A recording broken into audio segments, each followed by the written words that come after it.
नमस्कार विद्यार्थी मित्रांनो, मी आहे भरत मुनेश्वर आणि आपण पाहत आहात व्हिजन मॅथ्स फिजिक्स चॅनल। या चॅनल अंतर्गत आपण इयत्ता 10वी सेमी माध्यमासाठी मॅथमॅटिक्सची स्टडी करत आहोत। तर आजच्या पिरियडमध्ये आपल्याला सर्कल मधील काही महत्त्वाचे दोन थेरम्स ज्याचा वापर आपण न्यूमरिकल सॉल्व करण्यासाठी प्रॉब्लेम सेट मध्ये प्रॅक्टिस सेट मध्ये काही एग्जांपल सॉल्व करण्यासाठी वापर करणार आहोत। आणि ते थेरम कॉर्ड आणि आर्क यांच्या रिलेशन मध्ये जे काही आहे त्या रिलेशन वरून आपण ते दोन थेरम पाहणार आहोत, एक थेरम आणि त्याचा कॉन्व्हर्स। तर बघा, the chords of corresponding to congruent arcs of circle, congruent circles are congruent. The chords, त्या सर्कलच्या chords corresponding to congruent arcs म्हणजे काय, जे काही आपल्याला कॉन्ग्रेंट आर्क्स दिल्यात त्यांच्या करस्पॉन्डिंग कॉर्ड्स किंवा कॉन्ग्रेंट सर्कलच्या और कॉन्ग्रेंट सर्कलच्या हे एक सर्कल असेल, कॉन्ग्रेंट आर्क्स ऑफ सर्कल असेल किंवा कॉन्ग्रेंट सर्कलच्या असतील तर ते कॉन्ग्रेंट असतात। म्हणजे थोडक्यात आपल्याला या ठिकाणी कॉर्ड जे आहेत, the chords corresponding to congruent arcs of circle are congruent.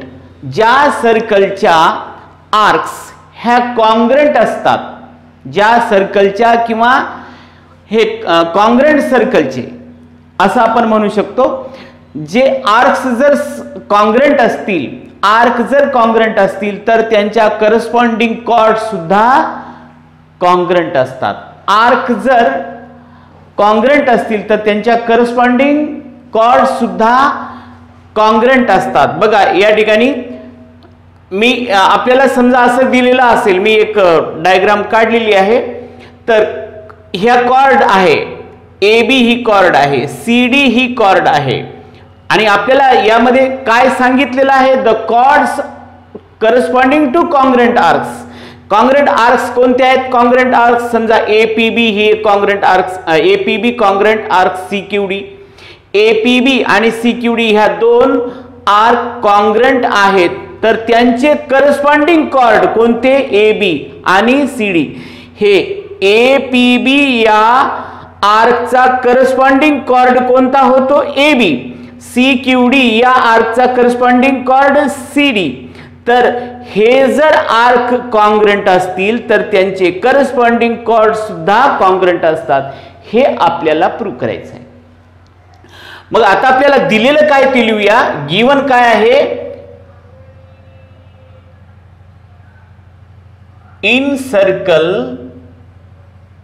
In given circle with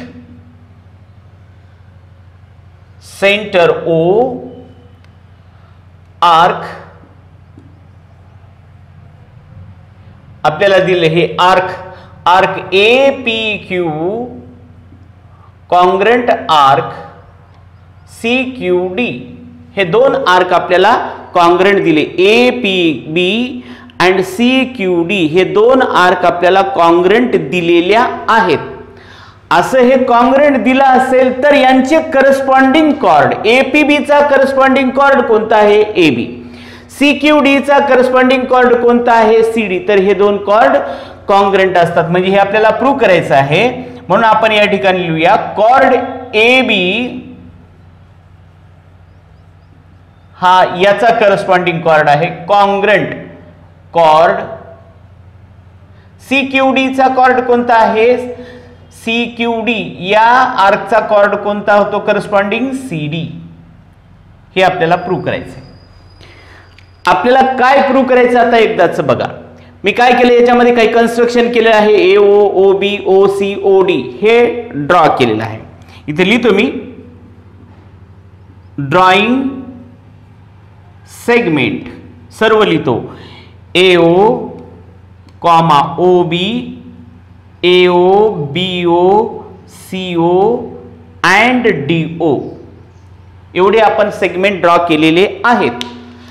आपल्याला प्रूव्ह काय करायचे पहा थोडं, A B congruent to C D. असं पाहिलं तर तुम्हाला हे दोन ट्रायंगल दिसतात, या ट्रायंगलच्या ह्या साइड आहेत। ए बी आणि सी डी कॉन्ग्रेंट दाखवायचं असेल तर तुम्हाला हे दोन ट्रायंगल कॉन्ग्रंट दाखवावे लागतील.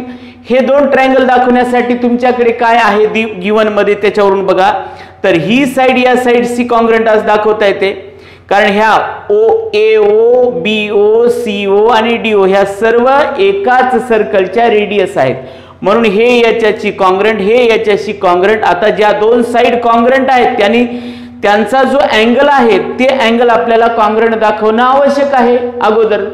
मग हे अँगल आणि हे अँगल जर कॉन्ग्रंट तुम्ही दाखवू शकलात तर तुम्हाला SAS टेस्ट नुसार हे दोन ट्रायंगल कॉन्ग्रंट दाखवता येतील. आणि जर समजा दोन ट्रायंगल कॉन्ग्रंट असतील तर त्यांच्या करस्पॉन्डिंग साइड्स कशा असतात, कॉन्ग्रंट. म्हणजे AB कॉन्ग्रंट टू CD हे आपल्याला दाखवता येतं.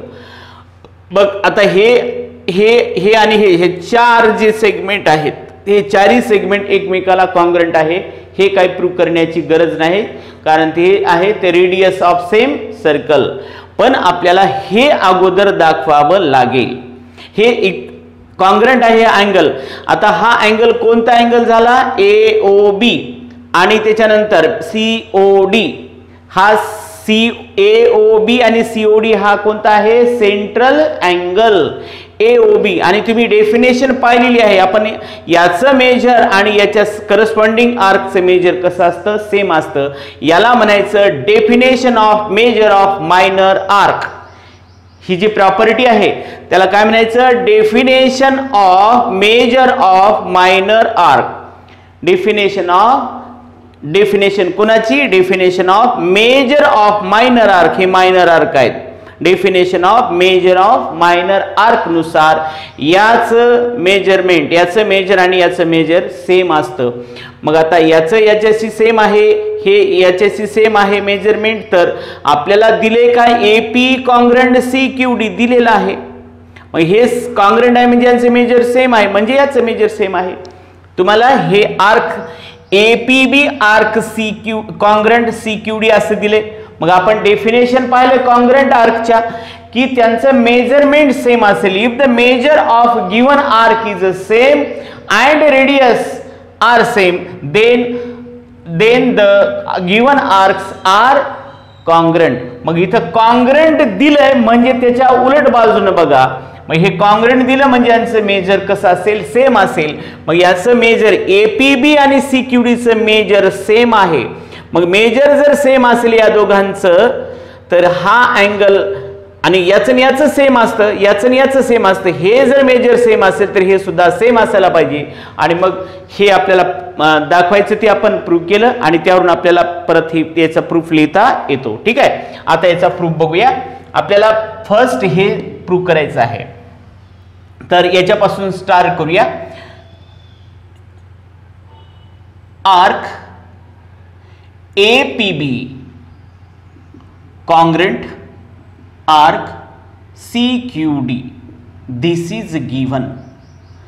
आता हे जर दोन आर्क कॉन्ग्रंट असतील तर यांचं मेजर सेम असतं. Measure of arc APB must be equal to measure of arc CQD. Suppose this is number 1. हे कॉन्ग्रंट आहेत आर्क म्हणून त्यांचं मेजर सेम असतं, डेफिनेशन आहे. आता त्याच्यानंतर मग आता यानंतर बघा अजून angle AOB, measure of angle AOB, measure of angle AOB equal to measure of an arc APB. After that, measure of an angle COD equal to measure of an arc CQD. हे बघा, हे याचं major AOB चे major कशा बरोबर असतं, या आर्कच्या major बरोबर. याचं मेजर कशा बरोबर असतं, CQD च्या मेजर बरोबर असतं. हे कशावरून सांगितलं आपण, आताच आपण सेंट्रल अँगलची डेफिनेशन पाहिली, ती प्रॉपर्टी पाहिली. त्याला आपण म्हणूया नेम, त्याला definition of measure, definition of major of minor arcs, minor arc. ठीक आहे. आता ह्याला आपण नंबर 2 म्हणूया. आता याच्यात पहा 1 आणि 2 कडे बघा. Measure of an arc APB equal to measure of an arc CQD हे दिले तुम्हाला. म्हणजे हे सेम आहे असं 1 मध्ये सांगितलंय आपण. मग याच्या वरून आपल्याला हे सेम आहे असं म्हणता येतं. म्हणजेच आपल्याला असं from 1 and 2 measure of an angle AOB must be equal to measure of an angle COD from 1 and 2. Call now this is number 3. आता ही उपयोगाला आपल्याला घ्यायचे. आता जे दोन ट्रायंगल कॉन्ग्रुएंट दाखवायचे त्या दोन ट्रायंगल कडे बघा. In triangle AOB and triangle COD segment AO congruent, segment CO, AO congruent CO, then angle AOB congruent angle COD. Measure जर सेम असेल तर ते congruent असतात. from 3 radii of same circle. After that again one segment that is OB congruent segment OD. हे सुद्धा radii of same circle.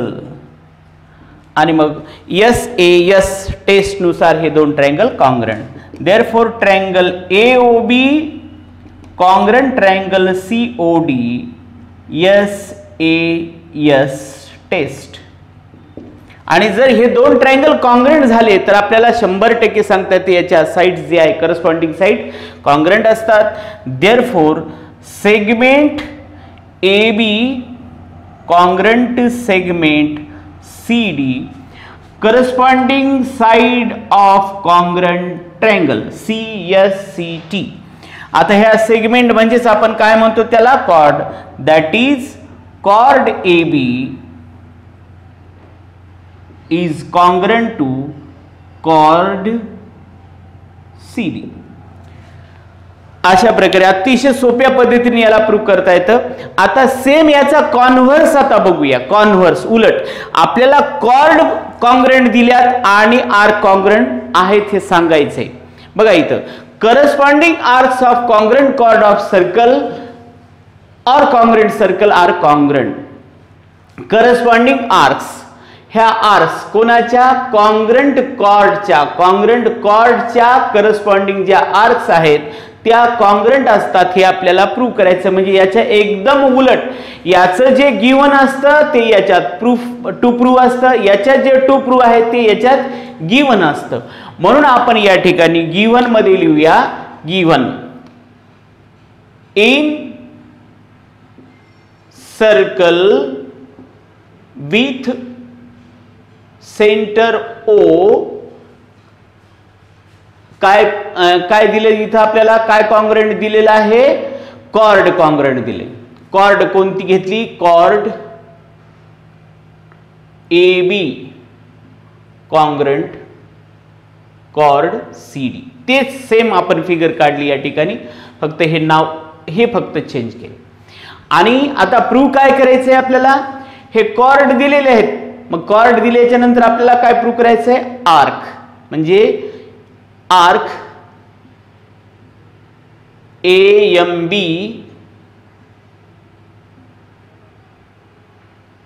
Congruent arc CND हे आपल्याला prove करायचंय. कन्स्ट्रक्शन सेम केलं. ड्रॉइंग सेगमेंट काय काय सेगमेंट ड्रॉ केले. OA OB OC and OD. ठीक आहे. आता याचा प्रूफ बघा. अतिशय सोपा प्रूफ आहे. सर्वांनी थोडं काळजीपूर्वक बघा. आता तुम्हाला प्रूफ काय करायचंय ते पाहायचंय. आपल्याला आर्क हे प्रूफ करायचंय. AMB कॉन्ग्रुएंट CND हे जर कॉन्ग्रुएंट आहे हे प्रूफ करायचं असेल तर तुम्हाला हा अँगल कॉन्ग्रुएंट आहे हे सांगावं लागेल. हे कॉन्ग्रंट अँगल प्रूव्ह करण्यासाठी हे दोन ट्रायंगल कॉन्ग्रंट आहेत हे प्रूव्ह करावं लागेल. हे दोन ट्रायंगल कॉन्ग्रंट आहेत हे प्रूव्ह करण्यासाठी दिलेलं काय काय आहे आपल्याला बघा. ही साइड या साइडची congruent, radius of same circle. ही रेडियस या रेडियसची हे साइड या साइडची congruent, radius of same circle. आणि A B congruent C D हे आपल्याला दिलेलं आहे. मग याच्या तिन्ही साइड याच्यातल्या तिन्ही साइडची कॉन्ग्रंट आहेत. मग हे जर तीन साइड याच्या तीन साइडची कॉन्ग्रंट असतील तर यस यस यस टेस्टनुसार हे दोन ट्रायंगल कॉन्ग्रंट होतात. आणि जर हे दोन ट्रायंगल कॉन्ग्रंट असतील तर याच्यातला हा अँगल याच्यातल्या या अँगलशी कॉन्ग्रंट असेल, corresponding angle of congruent triangle. मग हे जर कॉन्ग्रंट असतील तर यांचं मेजर सेम असेल. मग आपल्याला definition of major of minor arc हे माहित आहे की याचं मेजर आणि याचं मेजर सेम असतं. मग हे जर दोन कॉन्ग्रंट असतील, यांचं जर मेजर सेम असेल तर याचं मेजर याच्याबरोबर, याचं मेजर याच्याबरोबर, हे डेफिनेशननुसार म्हणजे हे सुद्धा कसं असेल, सेम असेल हे आपल्याला सांगता येईल. तर अतिशय सोपं आहे हे, बघूया. डायरेक्टली लिहूया. In triangle AOB and triangle COD बघा, segment AO congruent segment CO, त्याच्यानंतर segment OB congruent segment OD, दोन्हीचे रिजन रेडाय ऑफ सेम सर्कल. त्याच्यानंतर segment AB congruent segment CD given, हे बघा दिले. मग आता या ट्रायंगलच्या आणि या ट्रायंगलच्या ह्या तीन करस्पॉन्डिंग साइड्स कॉन्ग्रंट आहेत म्हणून हे triangle AOB congruent triangle COD S S S test. आणि जर दोन ट्रायंगल कॉन्ग्रंट असतील तर तुम्हाला माहित आहे अँगल AOB हा अँगल कॉन्ग्रंट अँगल COD याचं reason corresponding angle of congruent triangle CACT. मग हे जर कॉन्ग्रंट असतील अँगल तर यांचं मेजर सेम असेल. AOB equal to measure of angle COD. ठीक आहे, याला नंबर 1 म्हणूया. आता definition of major of minor arc काय सांगतो, याचं मेजर आणि याचं मेजर सेम असतं. Measure but measure of angle AOB is equal to measure of an arc AMB. Measure of an angle COD equal to measure of an arc CND. Reason, what is reason? Definition of, हिला सांगता येईल definition of measure of minor arc. हे याचं reason झालं, याला number 2 म्हणूया. आता पहा 1 आणि 2 कडे. 1 आणि 2 कडे आपण पहिल्या लक्षात येतं measure of angle AOB is equal to measure of angle COD आहे. Measure of angle AOB is equal to measure of angle COD same दाखवलं आपण हे याच्यामध्ये. मग आपण याच्यावरून हे सांगू शकतो, म्हणजे काय म्हणता येईल आपल्याला, therefore from 1 and 2 measure of arc AMB equal to measure of an arc CND. ज्या दोन आर्कचं मेजर सेम असतं आणि रेडियस सेम असतात तेव्हा त्या आर्कला आपण कॉन्ग्रंट आर्क असं म्हणतो. डेफिनेशन आहे कॉन्ग्रंट आर्कची, त्यानुसार मग आपल्याला असं सांगता येईल therefore arc AMB congruent arc CND. आणि हेच आपल्याला प्रूव्ह करायचं होतं बघा. ठीक आहे, तर अशा प्रकारचं थेरम आणि त्याचा कॉन्व्हर्स अतिशय सोपं. याच्यामध्ये आपण एस टेस्ट वापरली, त्याच्यामध्ये एस टेस्ट वापरली आणि हे आपण कॉन्ग्रंट ट्रायंगल दोघांमध्ये हे ट्रायंगल कॉन्ग्रंट दाखवायचे आणि दोघांमध्ये हे एक म्हणजे definition of major of minor arc he definition use करायची आणि हे प्रूव्ह करायचं आहे. ठीक आहे.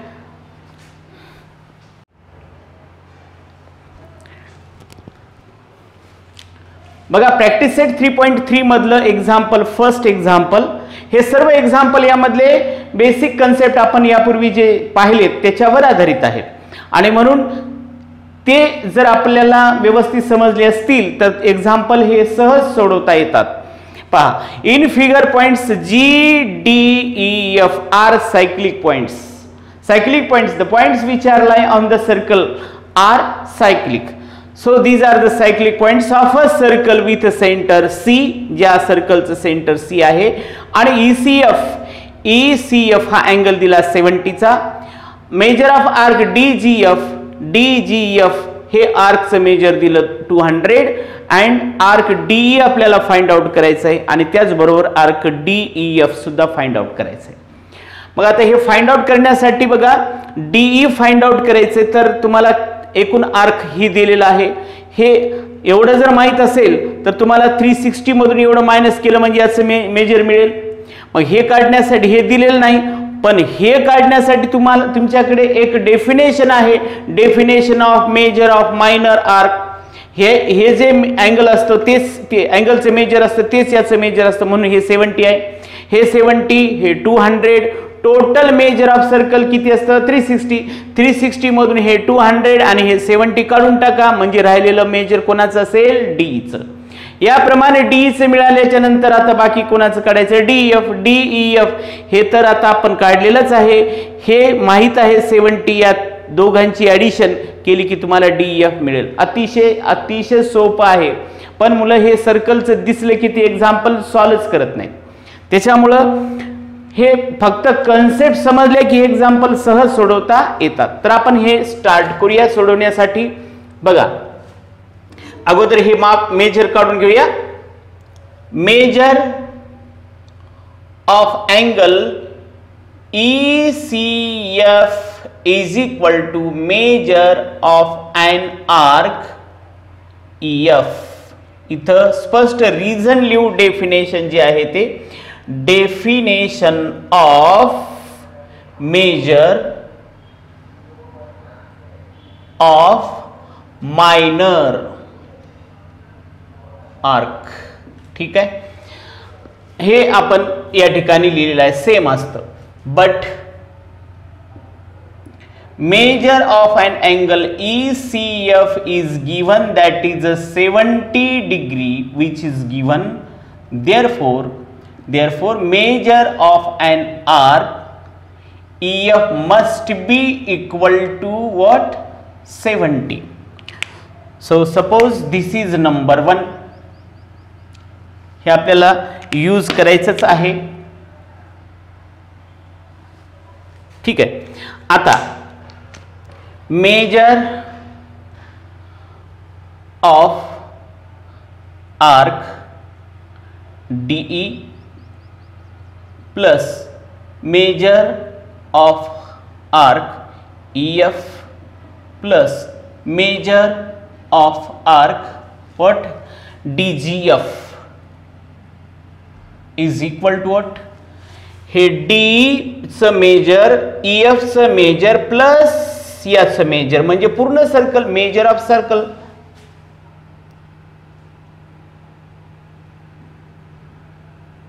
मेजर ऑफ सर्कल ज्यांच्या व्हॅल्यू माहित आहेत त्या व्हॅल्यू ठेवून द्या. D माहित नाही. Measure of an arc DE as it is plus EF आत्ताच काउंट केलेलं आहे आपण कॅल्क्युलेट केलं 70. DGF गिवन आहे 200 आणि इक्वल टू हे असतं 360. Therefore measure of an arc DE plus 270 is equal to 360. आता हे दोन व्हॅल्यू आपण कशाला लिहिली फ्रॉम 1 अँड गिव्हन, एक दिलेली आहे आणि एक 1 वरून. Therefore measure of an arc DE is equal to 360 minus 270. Measure of an arc DE is equal to, याचं सबट्रॅक्शन करा 90 डिग्री. ठीक आहे, तर हे 90 डिग्री आलेलं आहे. डीचं मेजर आपण काढलं, हे आपल्याला काढायचंही होतं. Number 2 last. आता DEF काढायचे म्हणजे आपण DE प्लस EF करणार. म्हणून therefore measure of an arc कोणतं, DEF is equal to measure of an arc DE plus measure of an arc EF. इथं लिहूया property of major of arc, property of major of addition of arc, addition arc. ठीक आहे, याच्यात value ठेवूया. Measure of an arc DEF is equal to, DE किती value आहे 90 from 2 आणि EF ची व्हॅल्यू आपल्याला 1 मध्ये आहे 70 from 1 and 2. Therefore, measure of an arc DEF is equal to, addition करा 160 and this is our answer. हे दोन आपले आन्सर आहेत. कोणते, हे measure of an arc D is equal to 90 आणि measure of an arc DEF is equal to 160 degree. तर हे एकदम इझी एक्झाम्पल आहेत, आपल्याला सहज लक्षात आलं असेल. ठीक आहे, यानंतरचा पार्ट आपण नेक्स्ट पिरियडमध्ये बघूया.